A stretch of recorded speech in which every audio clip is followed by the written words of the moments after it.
want to close it at this point, but if you feel you have a very burning issue, just one burning issue. Yeah. This is a copy by, if you can have the camera, this is done by FOL. If you show this to a young person, a young woman like me, and say go into agriculture, are they going to go into it? Definitely not. I told the World Bank the same thing. If you want to make agriculture attractive, if you want to make it sexy, start by publishing it. Get a young person who's attractive, put them on this picture. I said this in Harare last year to say, can we try to make agriculture sexy? This organization, the UN, the FOA, whoever is involved in the agriculture sector, the advertising, whoever you are, make agriculture sexy. This is the beginning point of making it attractive to the young people. Right. If you, the organizers, the frontiers, the people who are supposed to lead us are putting such pictures, what are you sending to a person, a young person from the village? You pick this picture and like, oh, this is what we're living.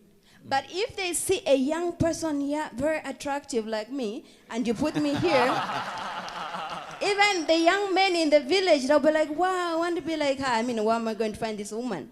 Let me join agriculture. I mean, this is practical. That's what we need to be talking about. So please, my request is that next time we're going to have such a conference, whatever is coming up, you can look for me on Facebook, Tamara Happy Face Kaunda. Put my picture there and say she's a farmer. And a medical doctor, yeah?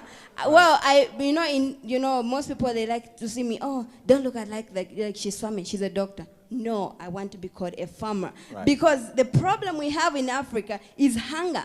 We don't need drugs. I work in a hospital, and I can guarantee you 80% of the diseases, why we're losing young people is because of poverty. So why then can't we give them the nutrition they need instead of the drugs? That's my switching from medicine to agriculture. So that's what we should be looking at. Another thing, she's from Singapore, I'm from Zambia. The borrowing rate in Zambia is about 35% to 40%.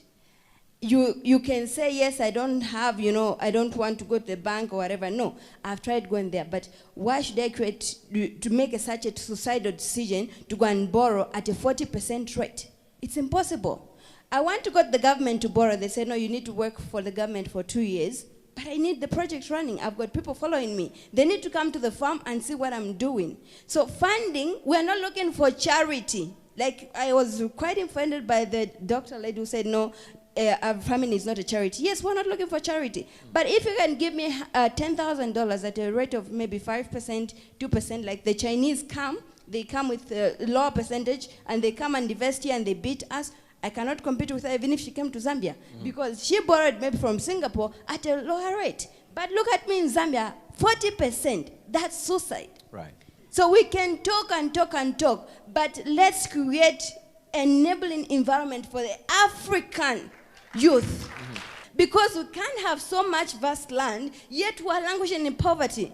Netherlands cannot export to Africa if they don't feed their own people. Yes, I'm happy the young people are exporting, but why are we leaving our people? Why are they dying?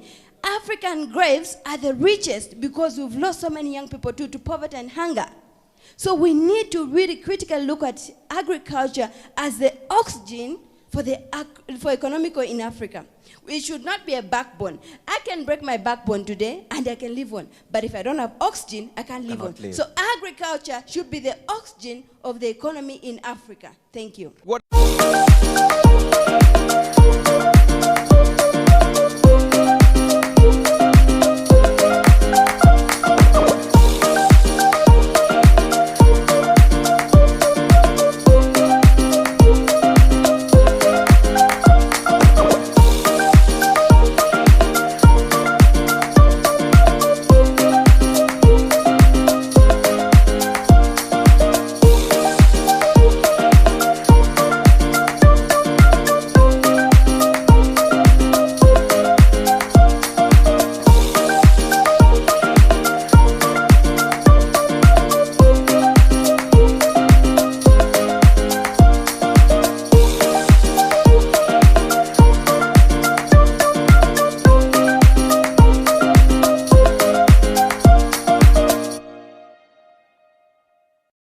Africa is rich, we can do great with agriculture.